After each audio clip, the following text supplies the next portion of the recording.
আগামী 8 জুন শ্রীলঙ্কার মধ্যকার ম্যাচ দিয়ে বাংলাদেশের বিশ্বকাপ মিশন শুরু।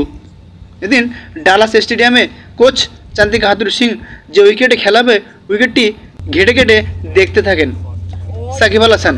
এদিন প্র্যাকটিসে দারুণ সিরিয়াস সাকিব আল হাসান।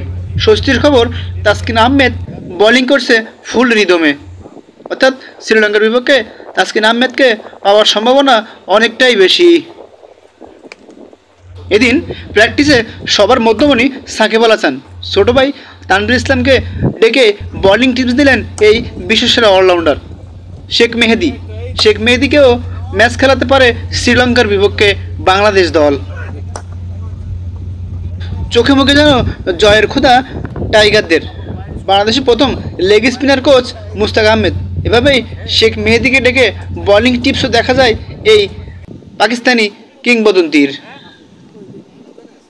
স্বস্তির খবর, শরীফুলের হাতে বল দেখা যায়।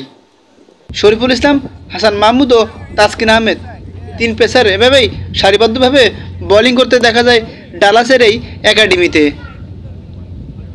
সর্বশেষ শ্রীলঙ্কার বিপক্ষে বাংলাদেশের হোম সিরিজ হেরে যায় বাংলাদেশ দল।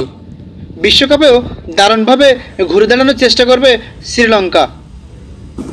ইউএসের সঙ্গে লাস্ট ম্যাচ জিতে কিছুটাও কনফিডেন্স পেয়েছে সাকিব মাহমুদুল্লাহরা। বিশ্বকাপে সাকিব তামিমদের একমাত্র প্রস্তুতি ম্যাচে ইন্ডিয়ার কাছে পাত্তাই পায়নি মাহমুদুল্লাহরা। তাহলে কোন কনফিডেন্স নিয়ে শ্রীলঙ্কার বিপক্ষে মাঠে নামবেন বাংলাদেশ দল? সর্বশেষ যুক্তরাষ্ট্র সিরিজ হেরে অনেকটা ব্যাকফুটে সাকিব মাহমুদুল্লাহরা। ইন্ডিয়ার সঙ্গে একমাত্র ওয়ার্ম ম্যাচও পাত্তা পায়নি সাকিবরা। বাংলাদেশের বিশ্বকাপে ম্যাচ জিততে হলে কাদের দায়িত্ব নিতে হবে?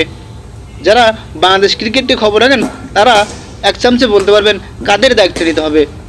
ব্যাটসম্যানদের দায়িত্ব না নিলে বাংলাদেশের বিশ্বকাপ মিশন এবছর হয়তোবা জয়ের আক্ষেপটাই রয়ে যাবে টাইগারদের।